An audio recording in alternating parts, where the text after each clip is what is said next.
कधीच नाही चुकणार तुमचे फेवरेट टीव्ही शोज झी5 सोबत, तेही एकदम फ्री। भागू पुढचं नाव लिही, किरण दळवी 201 रुपये। बळीराम जगताप ह्यांच्याकडून 201 रुपये। हे अगं धनुदीदी कसलं बरबट केलंय ते, त्याच्यात पीठ टाकी जरा म्हणजे कोरडे होतील हात।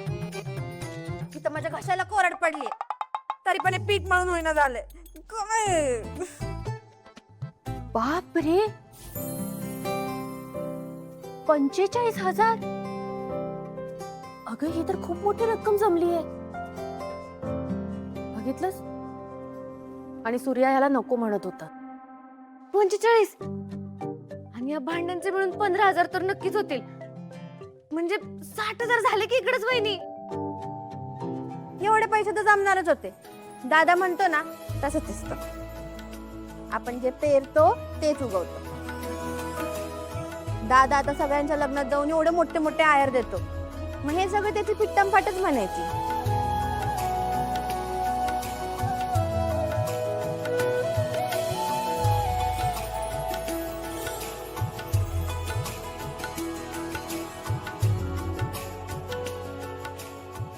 सूर्या हे घे।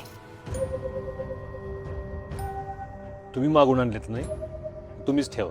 अरे मागून आणलेत म्हणजे आपलेच आहेत हे।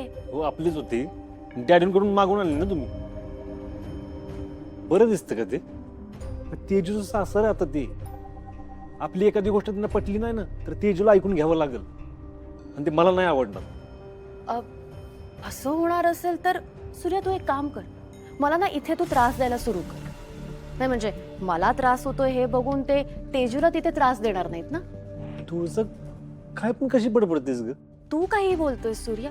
अरे आहेर चुकून गेले होते म्हणून मागून आणलेत ना, आणि इतकं इमोशनल होऊन विचार करशील ना तर कायम नुकसानच करून घेशील। मग या बाकीच्या तिघींची लग्न कशी करशील रे? दुकानात पण तू असाच व्यवहार करतोस का रे? तुळजा, दुकानात असतो तो व्यवहार आणि नात्यात असतं ते कर्तव्य। वा छान। मग नात्यांची कर्तव्य तू एकट्यानेच पार पाडायची असं कुठे लिहून ठेवलंय का? ते बरं आहे की आपल्या दुकानातला सगळा हिशोब राजू बघते, नाहीतर तू प्रत्येक गिरायकाला बोलला असता नंतर पैसे द्या, उद्या पैसे द्या। पण सूर्या मी असं काही म्हणतच नाहीये की हे सगळे पैसे तू स्वतःसाठी वापर। तू एक काम कर ना, ह्या पैशांनी आपल्या तेजूसाठी छानसा दागिना बनव। नाही म्हणजे तिच्या अडीअडचणीला एक स्त्रीधन राहिलेला बरा ना। डॅडींकडे हे पैसे असते तर त्यांच्या तिजोरीतच पडून राहिले असते, पण आता आपल्या तेजूकडे एक ह्या पैशांनी दागिना बनेल बघ। बरोबर आहे तुळजा, यो आहेर तिचा आहे, आपण तिच्यासाठीच दागिना करूया। हे घे।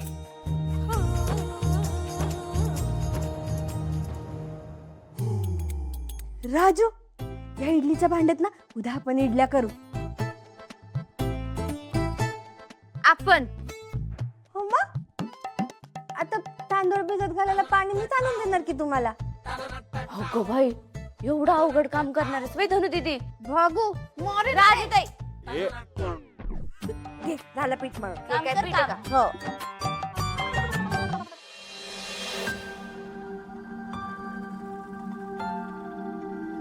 मी काय म्हणतो तुळजा, हम्म आपण तेजूला तिच्या लग्नात दागिना केलाच की, पण शत्रूसाठी काहीच केलं नाही। आपण शत्रूसाठी काहीतरी केलं तर? काय गरज आहे? त्याच्याकडे काय कमी आहे जे आणखीन करून द्यायला? अरे तसं नाही, पण जावाई म्हणून काहीतरी मान असतो ना। हे बघ मुळात म्हणजे मला असे जावाईच आवडत नाही जे सतत आपल्या सासरकडच्या माणसांकडून कशा ना कशाची तरी अपेक्षा ठेवत बसतात। आधीच इथे मुलांना मुली मिळत नाहीत लग्नाला, आणि त्यात तुमची कशी बशी लग्न झालीत, तर जरा सुधरा ना। हे बघ डॅडीने दिवा घेऊन जरी शोधलं असतं ना तरी आपल्या तेजूसारखी त्यांना मुलगी मिळालीच नसती। अगं हो तुळजा, पण भाऊ म्हणून मी कर्तव्यात कमी पडलो असं वाटेल नको ना डॅडींना। आपण तेजूसाठी करणार आणि घरच्या जावेला काहीच नाही, काय वाटेल डॅडींना? काही वाटत नाही, आणि तू नको फार याचा विचार करत बसू। आता कुठे एका बहिणीचं लग्न झालंय आणि पुढे तुला 4-4 सोयरे सांभाळायचे। झोप आता, आणि शत्रूसाठी आपण काही करणार नाही आहोत। तुळजा असा हट्ट करतेस बघ तू. जाऊ दे, तुझ्याशी नाही वाद घालायचा मला.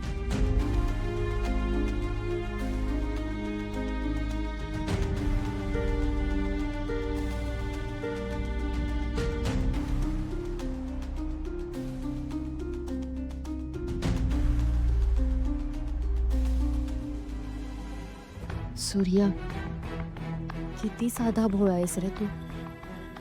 डॅडीने तुला अजून फसवण्याआधी मला लवकरात लवकर डॅडींचं सत्य तुझ्या समोर आणावंच लागेल.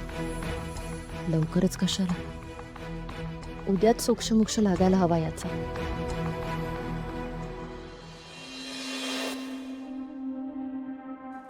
तेजू, खरं तर माझी भाची म्हणून या घरात लई वेळ आलीस तू, पण आता या घरची सून झालीस. नव्या सोनेच्या हातनं घराची भरभराट व्हावी म्हणून स्वयंपाकघरात दूध ओतू घालवण्याची प्रथा आहे या घरात. आम्ही काय तुला लय काम नाही करायला लावणार, पण आज सत्यनारायणाच्या पूजेचा प्रसाद तू बनवावास असं मालकांनी सांगितले. हो, करते मी. ते बघ, तिथे रवा आहे, साखर आहे, तुपाची बरणी आहे आणि इथे केळी आहे. अजून काय बी लागलं तर मला सांग.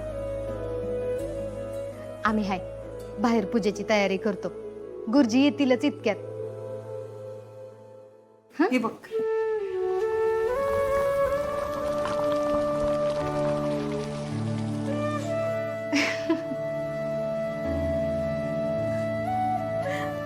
अशीच भरभराट होऊ दे या घराची.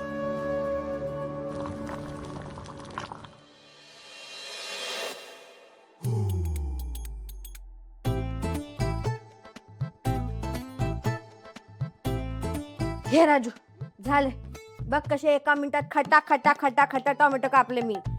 बस आता मी टायरले. भागू थकली थकली म्हणायचंय तिला.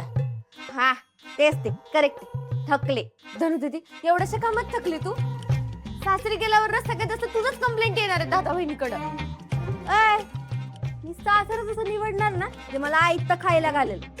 तुम्ही करत बसा काम, मी करणार आराम. कळलं का? धनु दीदी, मी हे करणारच नाही. मग जा, ठेवून देते मी सगळं.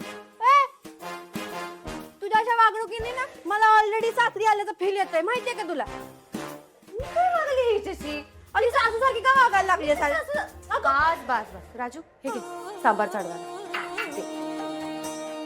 अजून काही हवंय? नाही अगं काहीच नको, तुझा आराम कर, मी करते. नक्की ना? होय ग, जा. वहिनी तुम्ही धनु दीदी, इकडे ये. हे धर. आता हे तू करायचं सगळं. मी अगं सासरी गेल्यावर ते डोळ्यातनं पाणी काढण्यापेक्षा आत्ताच घाम गाय. ये मी तुला शिकवते. ये ग, थोडंसंच आहे. हे उघड. पण ते मी वहिनीला मदत करू. हे उघड.